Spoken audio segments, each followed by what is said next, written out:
from Ride the West Horse Expo in Spokane, Washington, Reinsman presents Part 7 of our 13-week series with Sharon Camarillo.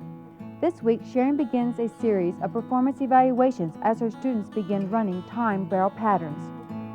I'm Sharon Camarillo, and it's my pleasure to be able to work with 10 riders for a performance evaluation clinic. What we're going to be asking them to do tonight is to make a run, show me their skills in the equipment that they're used to running their sets of barrels in. Each one of our riders are already participating barrel racers, as you can see by the nice caliber of horses and the great equipment that they're using. But we know that efficiency and consistency is extremely important when we're trying to be productive in our competition. And of course, the reward comes with being in the standings in whatever organization you're a part of at the end of the year. You know, barrel racing has become quite a sport in the fact that there are entry-level competitions and associations that have a handicap structure. So if you're just starting, there's divisions that you can participate in and still be rewarded with wins. And it also, of course, rewards the riders that are running the fastest times. So it's one of the most popular events today that we're seeing, and a lot of interest, not only with ladies, but men throughout the country. So we're going to be evaluating the effectiveness of your equipment, the adjustment. We're going to look over your saddles, your balanced body position. We're going to check the length of your stirrups all after you've made a run, because we want to see what's working for you and what's not. We want to identify your strengths. We also want to identify your weaknesses so we can turn those into strengths. I believe that every run you make is an opportunity for evaluation, and it's a report card. You need to learn to evaluate your personal performance, knowing what your strengths are and your weaknesses. Once you identify your weaknesses, you can go back to your skill-building exercises, strengthen your weaknesses, and go back the next week to make your run. So that's what we're going to do tonight. We're going to let you make your run in your chosen equipment. We want to look at your position. We want to look at your knowledge of the event. We want to look at your communication with your horses. We're going to ask you to stop straight, and Cheryl and I will be identifying your equipment and talking to you a little bit about what we see. We'll come back with a little demonstration, and then we're going to work you two at a time on the barrel pattern, and we're going to go back and let you make a fast run. So ladies, good luck, make a run, and we're looking forward to seeing your skills.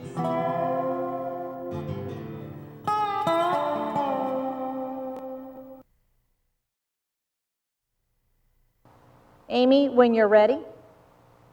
Cheryl, she says that she turns too tight on the first barrel sometimes, but she says the mare has a lot of push when she comes out of the barrels and makes nice tight turns. Amy's been competing in the barrels for 5 years. She calls this little mare Oats. Amy, that's 1756, a nice run to start with. This is a 6-year-old gelding that she's riding. She calls him Charlie. He's been competed on 3 times.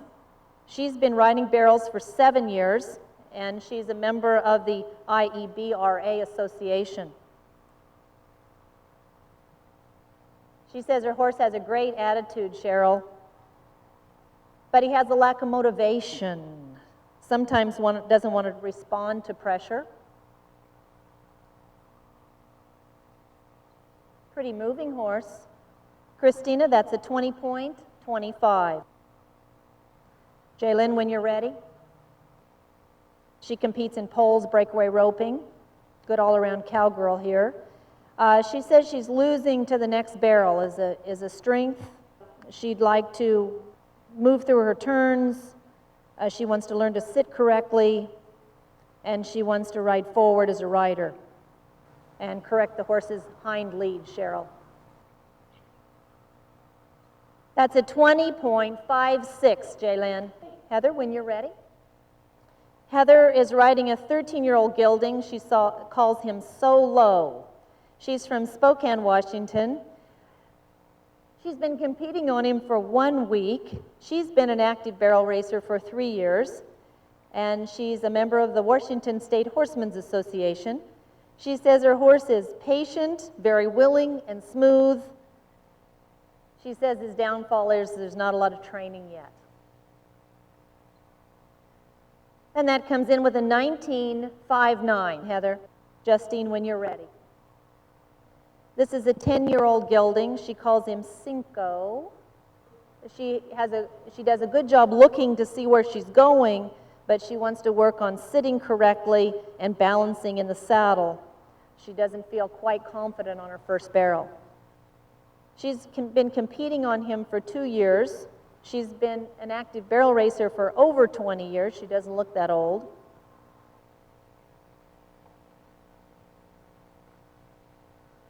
Thank you, Justine. That's a 26.78. Cheryl, when you're ready.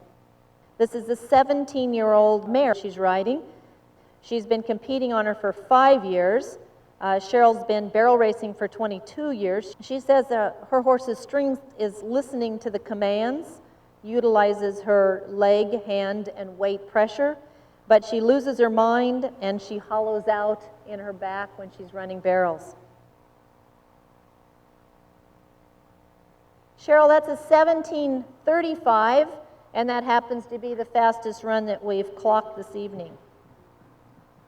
Megan, when you're ready. Megan is 15. She's from Garfield, Washington. This is an 8-year-old mare she's riding. She calls her Painted Brown Bets. I like that. She's been competing on her about 15 months, and Megan's been barrel racing for 10 years. Her performance strength is that the horse is fast and well-balanced and controllable, calm when he enters the arena. She wants to work on rating and stopping, Cheryl. 24.65. All right, when you're ready, Jill. This is a 14-year-old bug, she calls him. It's a gelding. She's had him on the barrels about 6 months, and she's been running barrels for 3 years. She says the horse is calm, coordinated, and willing, but she'd like to work a little on getting some incentive on the horse. He's not up to his track speed, has a 106 speed index, and he's blowing the second barrel. It's an 18.07. Jessica from Otis Orchards is riding a 5-year-old mare she calls Fancy. She's had her on the barrels for 5 months. She's been riding barrels for 3 years. She's athletic and willing, but she says she needs to work on her stops, her backing up, her rollbacks, and her suppleness.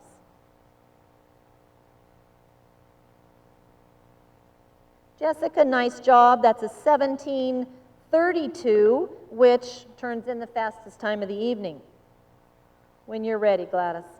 She's been on the barrels for a couple of years, but she's just been riding for a couple of years. And I'm going to have to brag on you just a little bit, Gladys.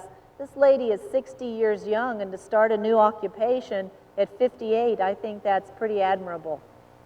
She says that Gigi is athletic, quick to learn, all heart.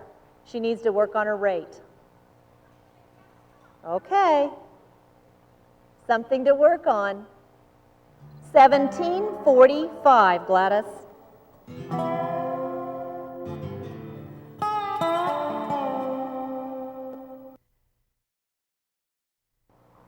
All right, you see barrels set up. And the opportunity that we have as competing barrel racers is we get the chance to travel from rodeo to rodeo or arena to arena. And the ground condition varies. The position of the barrels vary. The personality of the arena varies. So as a competitor, all we have to do is go in and do the best we can under the circumstances, drawing on our skill, building exercises and knowledge to clock the fastest time, or at least to do the best we can on the individual that we're riding. So I'm going to work on some drills that get my horse to respond to me in the approach, the rate, and turn, or what we coin as the art of barrel racing. When I come into a new arena, I want to ride my horses around, and we gave you all some time to just bring your horses in, ride them around the wall, see the solid cement sides of this beautiful little complex, And then I would suggest you all just trot through an imaginary pattern and remember what your job is. So you can trot up to the location of the first barrel, get your rate, trot on to the second barrel, let them see the chutes as they're going across, up to the third. And as you're doing that, when you come back off that third barrel, maybe trot out through the opening that you're going to be coming back in, just so your horse sees that, well, just because they have to kind of run under a tunnel doesn't mean that they have to be scared. So I want to start to give my horse a home court advantage, which also builds my confidence when I come in the gate. Now, the quality of my training during the week is going to give me the courage and the confidence to come in that arena at a high rate of speed and make the best run I can. And what do I have to do? Not much.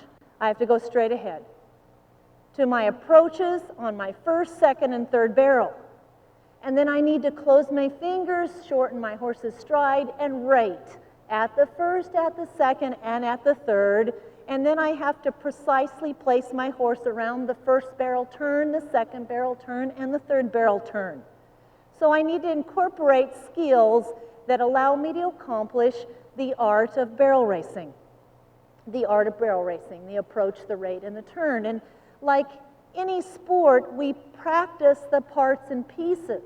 We don't practice the game every time we go out to make a run.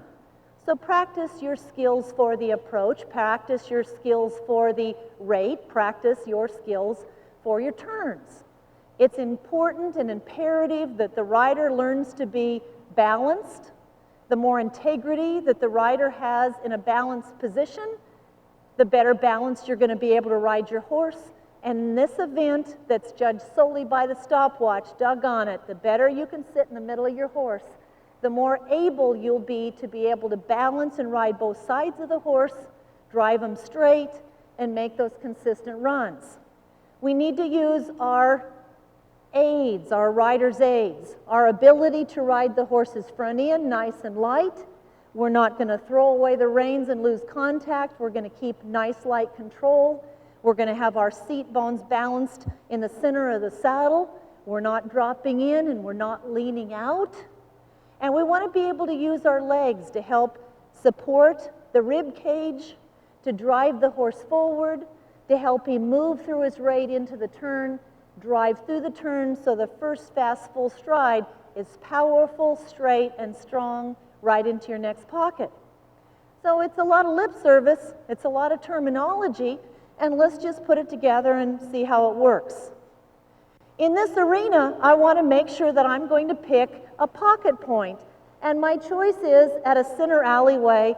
Am I going to run down the right-hand side to get my nice pocket going into my first barrel, or am I going to move over and run down the left-hand side of the alleyway? So selecting your start point is critical. And I think that I would want to run this horse down the left-hand side of the alleyway. Now I'm going to see where they have the barrels set. I can see that my turn position is going to be just to the left of the first cone. So I'm going to look through that. I see a second cone back there, and if you all use your imagination, you can see it too. So when they call my name, Sharon Camarillo, I'm going to come running down the left-hand side of this alley. I'm going to look up to that gate where that center seam is, and I'm going to ride my horse right straight up in between my hands. Once I get the angle of approach and I near the barrel, now I'm going to look down where this first cone is, and that tells me I need to sit and rate my horse.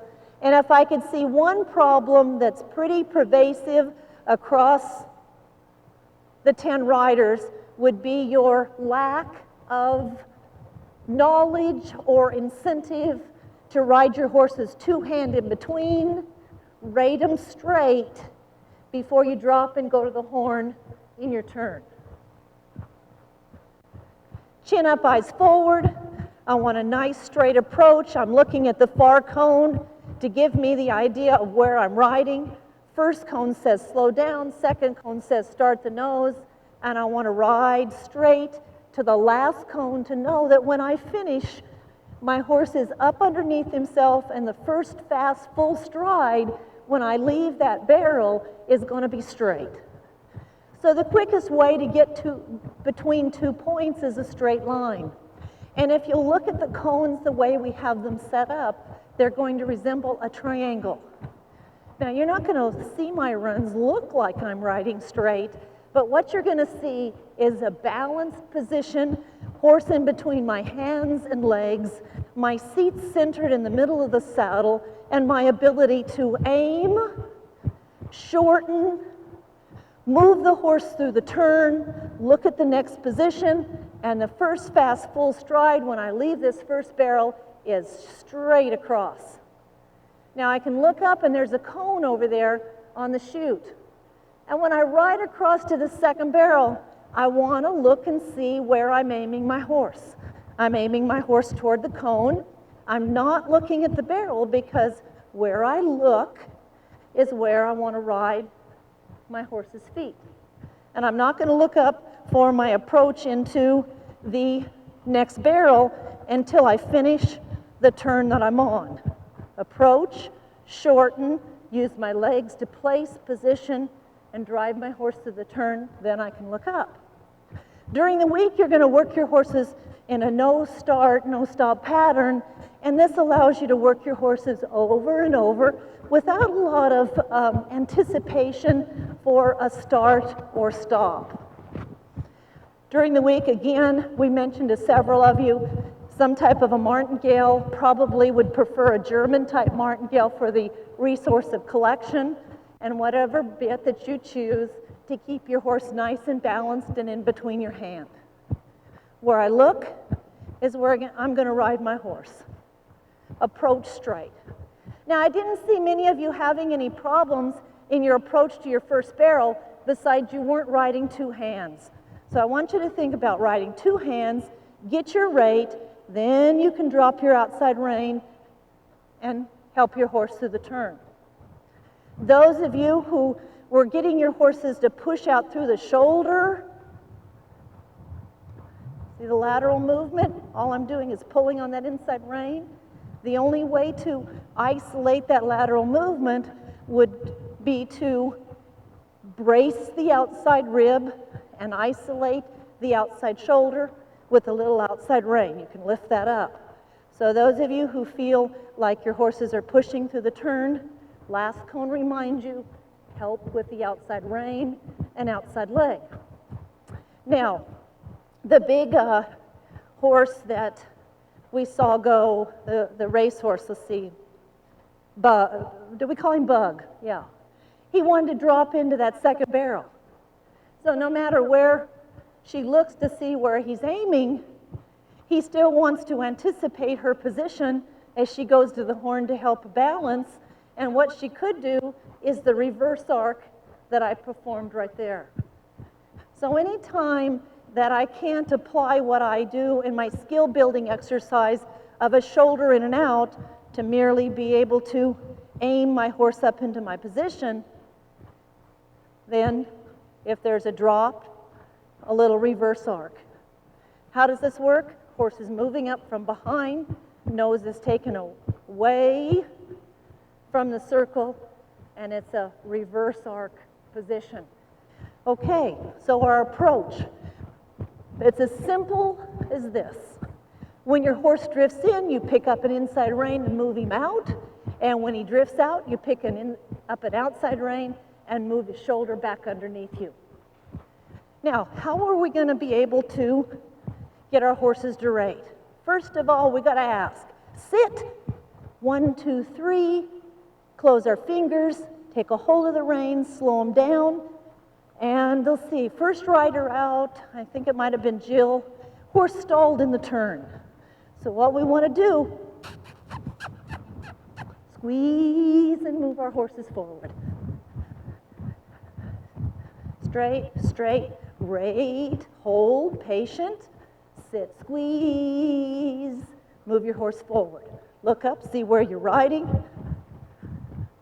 Forward, hold, get your horse rated, then you can drop and go to the turn.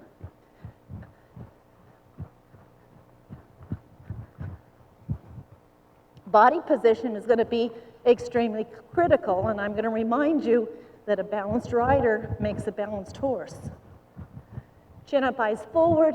I'm looking where I want my horse's feet to go, corner of the arena. Now I'm looking over to the start point. Where am I going to ride my horse? Now I'm looking up to my angle of approach, correct diagonal at the long trot. We're going to work on your rate. And whenever we stop our horses, we're going to make sure we rebalance them and back them in a straight line, direct line of your approach off the bridle. And this is a good place to reward a horse. We'll get off, uncincher. This mare was pushy when I was on her back, and now she's pushing on the ground. There's a direct correlation to how they handle on the ground to their response when you're on their back. So I want to take just a little bit of time and remind her that she has her space and I have mine, and I want to lighten her up as I handle her on the ground. That's a nice job. Okay, nice little horse. She has a long way to go, but she sure has a willing attitude. Reinsman is proud to bring you this 13-week series of Sharon Camarillo's Barrel Racing Clinic from Ride the West. Visit us at www.reinsman.com. For more information on Sharon's horsemanship and barrel racing clinics, visit her at www.sharoncamarillo.com. Next week, Sharon continues with her performance evaluations, and her students make their second timed barrel run. So please join us again next week right here on Horse TV. The Sharon Camarillo series is produced by Advent Communications. Contact us at clinictv@aol.com.